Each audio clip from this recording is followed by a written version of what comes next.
amazing. I've never been here before. It's a beautiful theater. It's gorgeous, isn't it? It's a little on the sides. Oh, okay. We'll see about that. Beautiful. Gorgeous. Who's the architect? Oh, anyone know that? What's the name? William Mitchell. Beautiful. Get him to design something next time. Maybe yeah. Josh. Oh, yeah, that's not what it would be. This is such an incredible film. There is so much to talk about. Just to start with, when you're sort of peeling back the layers of really niche subculture, such as 1950s underground table tennis, what is your sort of preferred routine when it comes to realising its authenticity? Well, everything is through character and emotion and an emotional access point.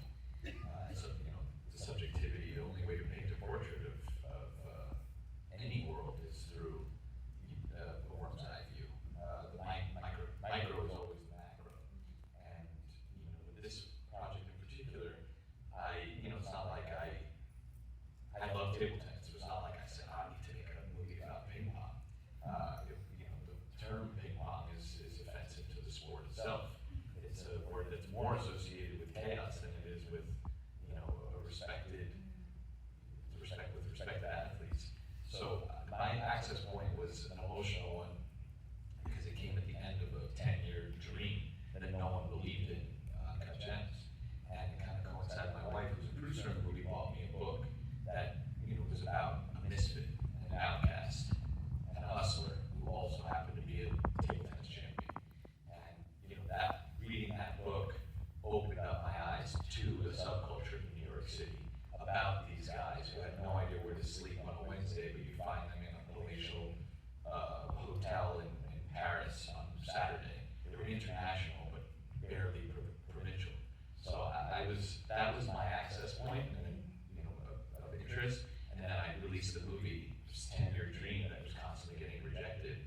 And you'd think it would be this great triumphant moment, but instead it was a completely hollow feeling. And what is the purpose of a dream? It's not. Maybe the dream is not supposed to end.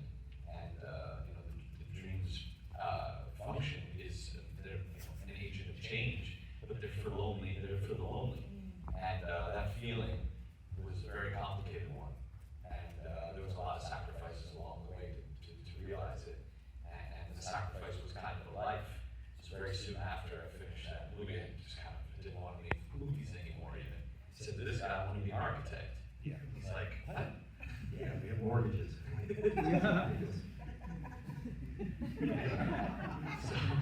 So that conversation was, didn't go well. But it was how I felt. I certainly was interested in the dialogue between my feelings then and these characters in particular who had this dream that no one respected, and these guys who they were trying to control their own fate through the dreams. This is a heist film.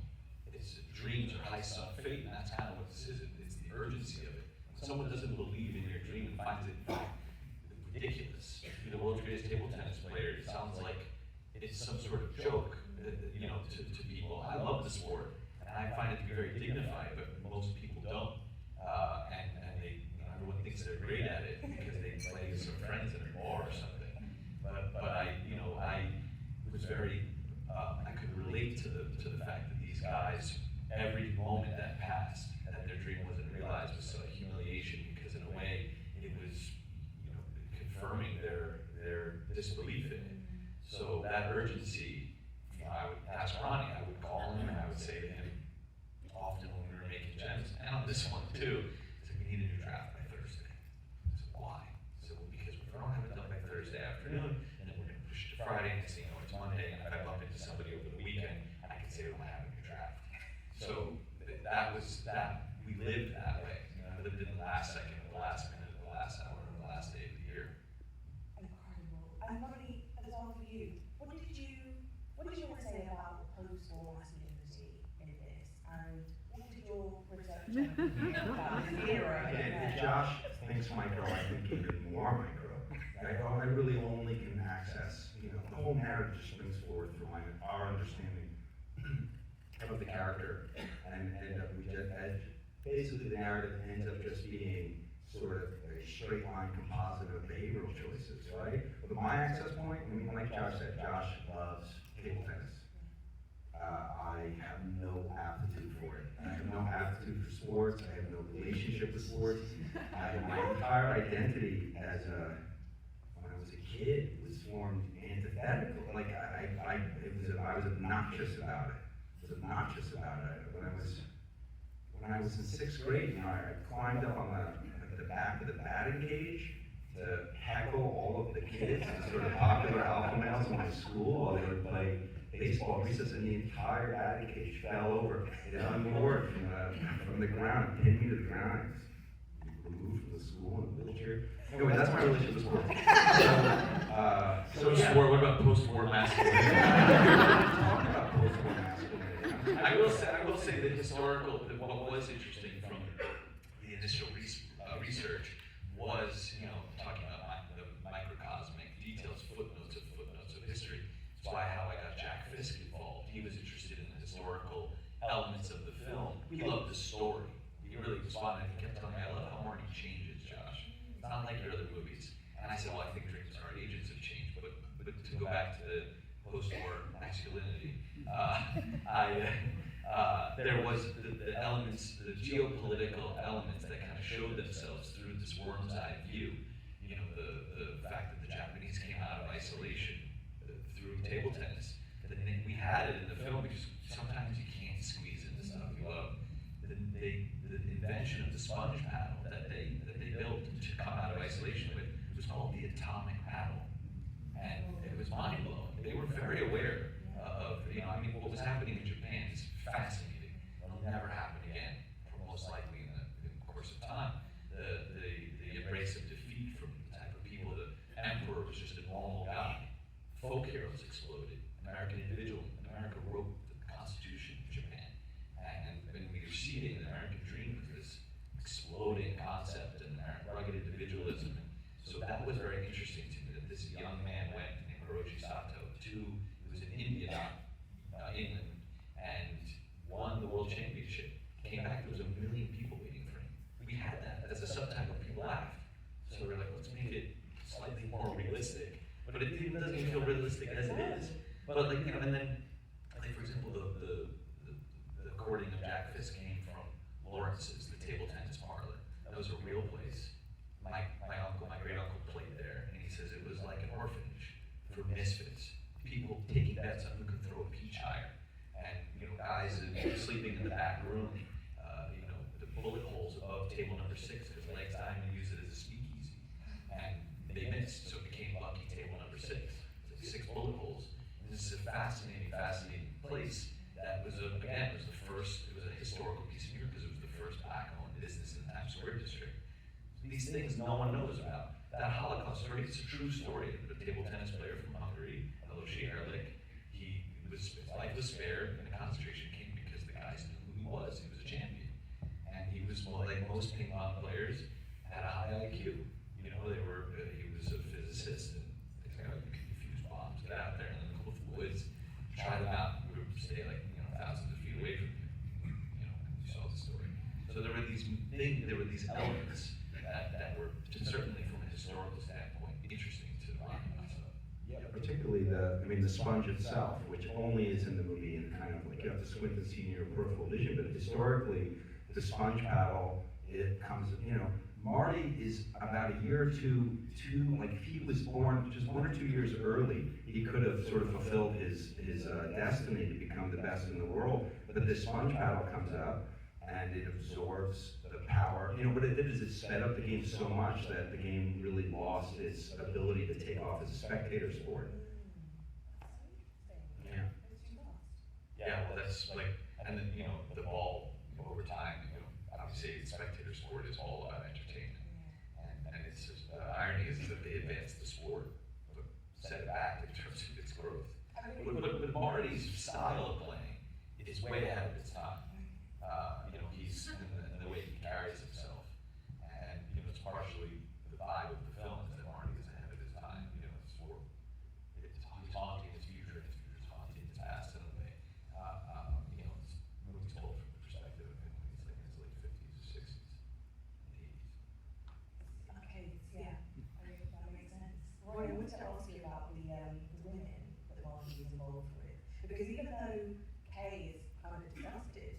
by Marty. Disgusted, you said? Yeah. I mean, she literally says, Yeah, in that hotel room. yes, like there are moments. She's inspired by But it. she also, yeah, so tell us about the kind of the finding of that, why she is so drawn to him. Well, you know, Milton says, right, there are no second chances in life. And she's somebody, you know, look, let's just, I can start with Marty because everything sort of spins emotionally out from him. You know, when you have a predetermined goal in mind, and that goal is not necessarily rooted in circumstance, right?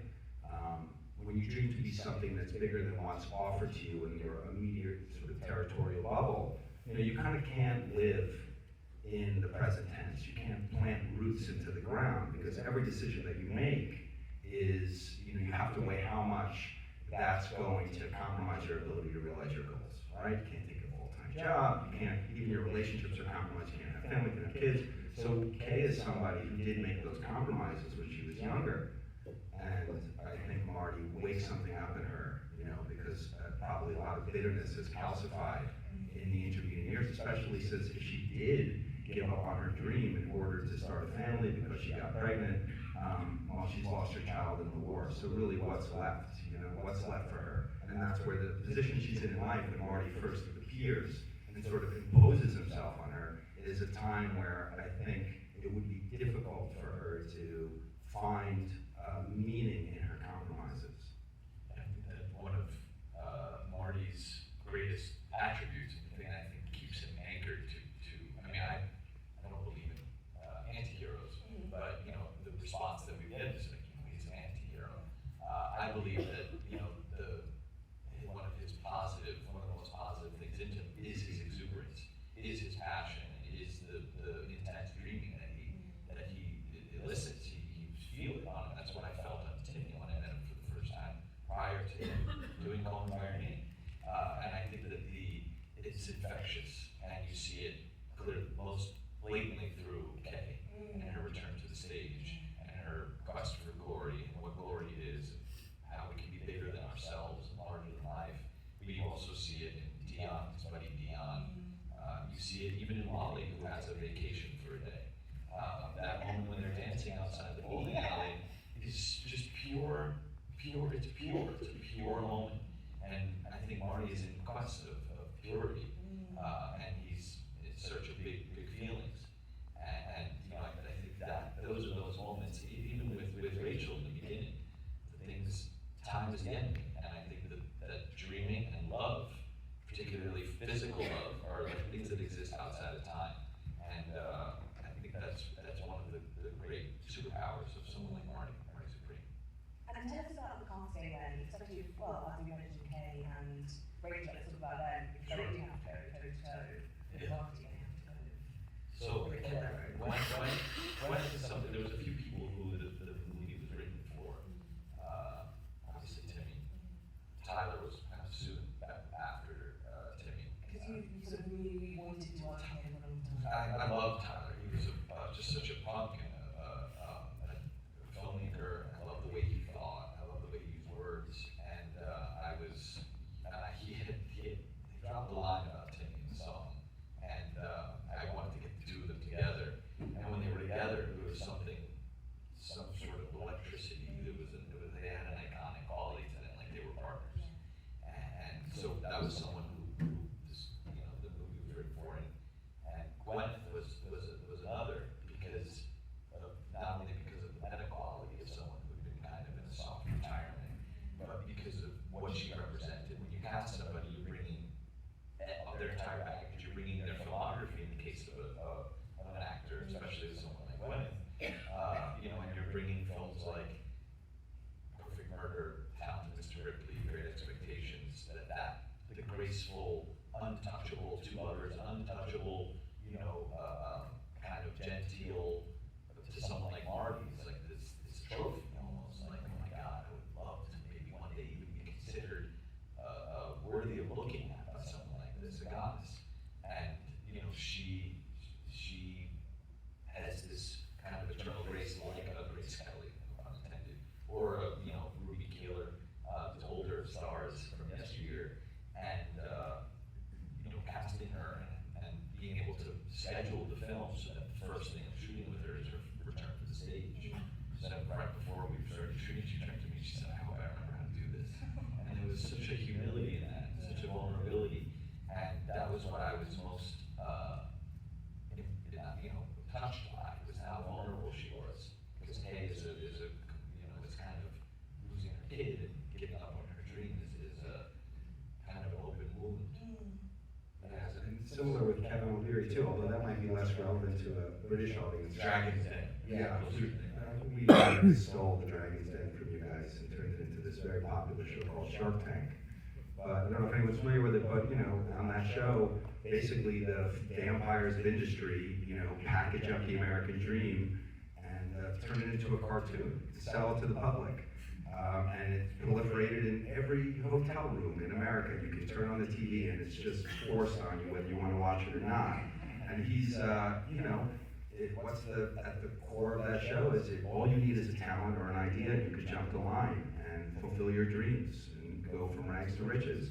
And he's sort of he's the villain of that show.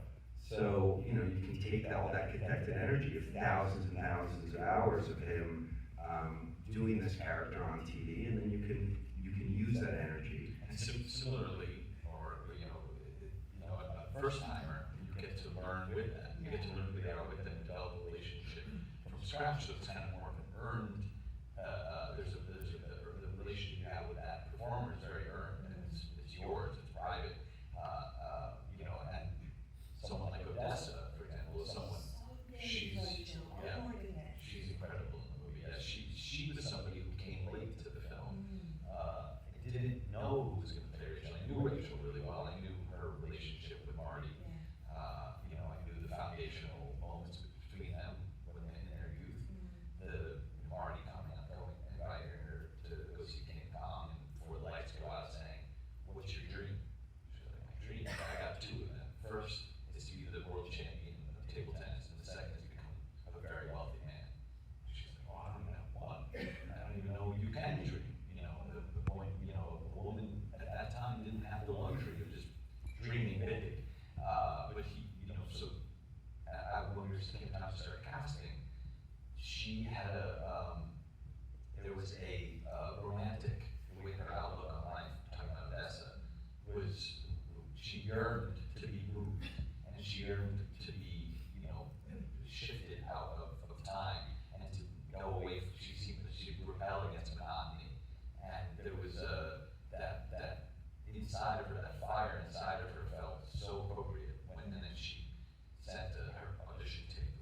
She was shooting a horror film in Budapest, and she organized this shoot in a phone booth. She did the phone booth scene, which is quite demanding, and the way she performed it was like someone was waiting to use the phone after her, and it was really inspiring.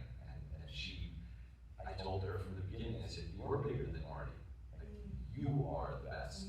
He doesn't realize it. You are the rock. You are the believer." She plays him. Oh yeah, yeah. Well, at that moment when she traps him, and he is nervous. Everything I've done for you, the way I treat you, but and the way you treat me. So she was, her soul that she brought to the film. You cast somebody, you're casting their essence, and you're hoping with the performers to express themselves through the characters, and that's where the dialogue between the two is what you see on screen. Abel Ferrara is one of my favorite filmmakers, but he's one of my favorite people. We used to work down the street from where he lived in Little Italy, and he walked into a place you knew he was there, and all the films, whether you know his films or not, it doesn't matter. He is his films. He exudes kind of a badness, or just a guy who's, but also a softness inside of it. I think yeah, he plays Ezra Michigan, who made some great American independent movies. Seminal, Bad Lieutenant, King of New York, It's 45, Driller Killer, The Funeral Later, 444. Just a lot of great films. Well, just Josh and I have been doing this for over 5 projects now. And I starred in one of them. It was my debut and my swan song. And casting is such it kind of, in a way, backs out of a suspicion that the both of us have as writers. There's a fear at all times that by setting ideas, particularly dialogue, down on the page, you're going to petrify it. And you're going to bleach all of the dimensionality out of it. And casting is a way to countermand that. Because we live with the belief that every individual on the planet, if you zoom in close enough to them, is eccentric, and then you find people out in the world that they blow your mind. They blow your mind. Either there's a piece missing from their brain, or they have a muscle that you don't have that allows them to nothing can staunch their personality, not a camera, not a crew. And when you can find those people, then you can take what they have, that bespoke quality that makes them so unique, and then you can fold that into the world that you're making. You just know, again, that you're fighting that petrification process. When we're writing, we'll sit there and we'll write a character as best we can, and then I have to go out, when I go out and cast that person, there's a lot of weight on that decision, because when we're discussing, the idea is like, okay, well, we'll write the best we can here, but then you'll cast somebody who will make it great, and they'll bring the personality to it. And sometimes that is the case with first timers. They lift the character off the page. And oftentimes when it's a bigger role, you work with them and we rewrite the script for those people. So in the rehearsal process, how does that work? Are you sort of tinkering until the very end because your actors are also bringing When you're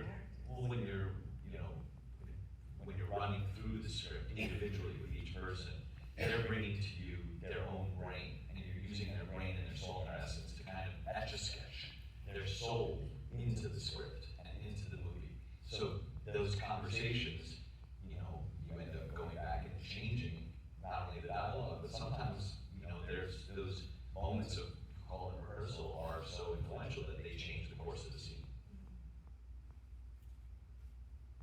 I mean, in every phase of production for us, whether it's the writing or it's in production or it's post, there's like a panic that we have.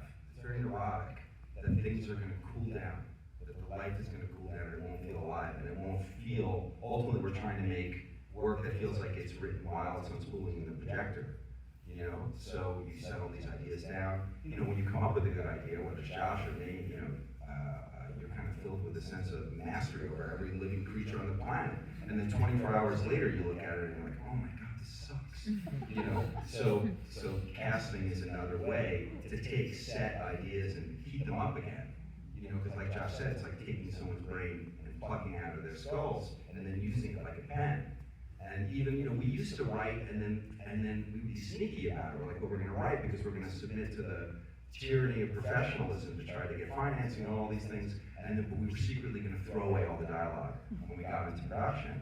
So the dialogue that we would write, was kind of like what's the word, like a scratch track. Yeah. But you have certain standards, and you're going to be humiliated if you don't write something if people are going to read it.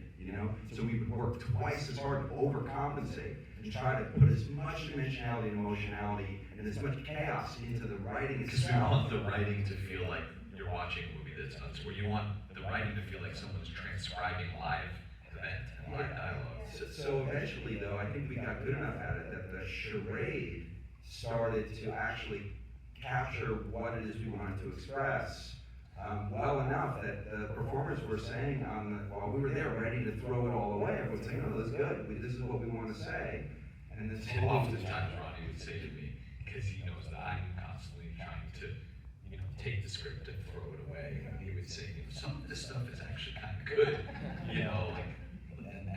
and I would spend a few takes trying to go off and explore other things, and then the actors would find their way back to the words, and they would all of a sudden feel fresher. Yes, we've gotten more comfortable with each project. And then we're editors as well, so it's... if you're I would highly recommend being a writer and an editor, because when you get into the editor, you don't have to have any respect for the writer. You don't have to do an assembly. Think about it. The filmmakers are off, they want to make some... In my case, I don't have to have any respect for the director. At all. You can look at the material like it's found footage. And then first, which obviously it's not, but no matter how much work you did in the previous phases, you can now first think, like, wow, I'm first going to impose intentionality onto this thing. And it's very liberating. It's very liberating. Well, is there something that you keep to, in the editing process, you sort of have to keep reminding yourself of to kind of keep That writing. we're not good writers. I mean, no, we feel, like, we work very hard. Well, I remember the assistant editor brought in, like, they brought in the script with all the script notes, script supervisor notes, and we look at it. It's like, I'm like a horse with What is blinders that? on. What is that? He goes, well, it's the notes, you know, the takes. And I was like, well, the takes, I did it. You know, they wanted it. And we just didn't, you know, we had an incredible editing group, like the best. It was a very special experience. But it was, you know, it was, I think for everybody, it was like, no, like Lonnie said, it's like a found footage experience. And luckily, I, you know, have the memory of it. I know I definitely got this, I have to look for this, I remember this tape being right. But it is definitely like starting from scratch when you get to the end. And you're gonna watch dailies during the production. The only time I watch dailies is if there's a problem, yeah. But even then, I like don't want to open the file because it feels sacrilegious. It's supposed to, and maybe that's from my earlier films where you have to wait until the end of the week to send the film off to the lab. So you don't have time, and you're working so much, you don't have time to watch the dailies. I would love to do what Robert Altman would do. And, you know, you read stories about PTA doing the same thing. And at the end of the day, they get together and they watch the dailies. Sounds incredible. You haven't got time. 16-hour days, and then I'm doing there, and my daughter's waking me up at 6 in the morning, if it's a night shoot, and, you know, and I'm doing whatever. I think of dailies like I wish I could. when an That's what I have ATM. to take away from them, but they figured it out somehow. I think of dailies like an ATM, like a bank machine that's showing you your bank balance without you asking for it at the end of the transaction. And you're just like hitting the button without looking at it because you don't want to know. You kind of know. You don't want it to be confirmed until you have to know. I'm really keen to ask you about the music. So there's like with proposals of music, it's actually when Marty's watching Endo, and it's like this. The score. Sorry, the score. And Well, the score and the needle drops are kind of. yes, which I also want to talk to you about, but specifically the score because you sort of set him up as Marty's nemesis. We don't really see him that much until the end. And so he's sort of Marty's like prowling around him. So what kind of inspired what instruments were you using? What were you thinking about in terms of that dynamic? It was very much from Marty's perspective, seeing his son as a nemesis. Well, you know, the structure of the film says that he's the problem. You know what I mean? But just because he's unknowable, and at the end of the film, he becomes knowable all of a sudden.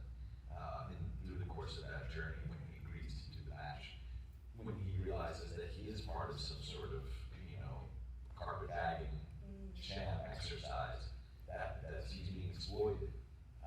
You know, just that's the end of it all. But the score, you know, Dan, one of the plays was by one of Trick's point ever in his, you know, his musical act. This is musical moniker, but he and I have been friends for a long time, and he, you know, invented one of the inventors, one of the fathers of a movement called vaporwave, which is, you know, a real ontological movement where you're revisiting detritus from the past and you're repurposing it and it's giving it a new meaning. And particularly that happened in the 80s. That was when that started to begin. The 80s is when culture started to eat its own tail. The first postmodern era. Literally in America, you saw the 80s redo the 50s. Maybe that was an attempt to kind of recapture the prosperity, the post-war victory glow, you know, coming out of Vietnam defeat. So you're trying resurrecting the American dream. In quotes, Reagan, you know, and Thatcher over here, you know, there was nostalgia happening. So Dan in his vaporwave, in echo jams, what they're called, he would take one piece of a Christopher song and then just in a Reichian way, just repeat it. Nobody here, and it changes the meaning of the past. And that was something we talked about very early on. We're going to go echo jam the whole score, we'll take the needle drops and we'll deconstruct them and we'll use those sounds. It's good conceptually, but you get to it and you're like, oh my God, this is really depressing. But you know, and we wanted to have the dialogue of the past and the present. So the present being the 80s, which I still think is still, you walk around, you still hear 80s music nonstop. You don't hear that from many other decades, because that was the last time really, you know, that was when kind of the options died as a world culture. But so Dan and I discussed this idea of using real life instruments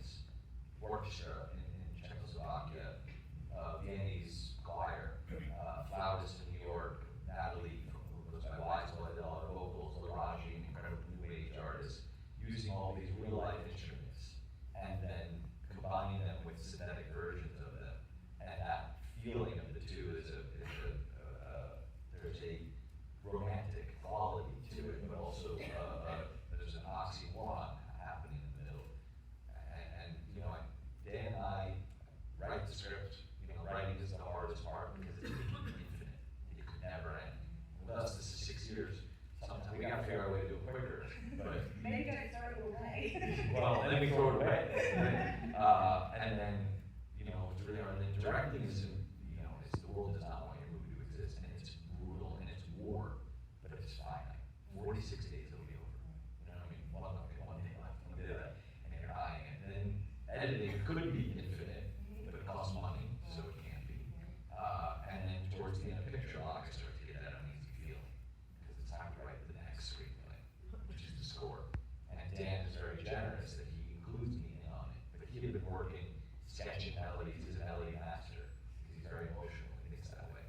So the score is very special to me. I hope it was for you guys. Yeah. Oh my gosh, it is so, it's really moving as well. I'm really sorry we've run out of time. Sorry. No, that was It's our fault. fascinating conversation. We didn't get to talk about,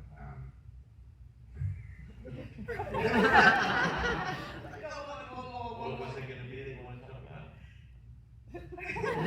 for the reception, I think it was interesting. Okay, fabulous. Please give it up for the wonderful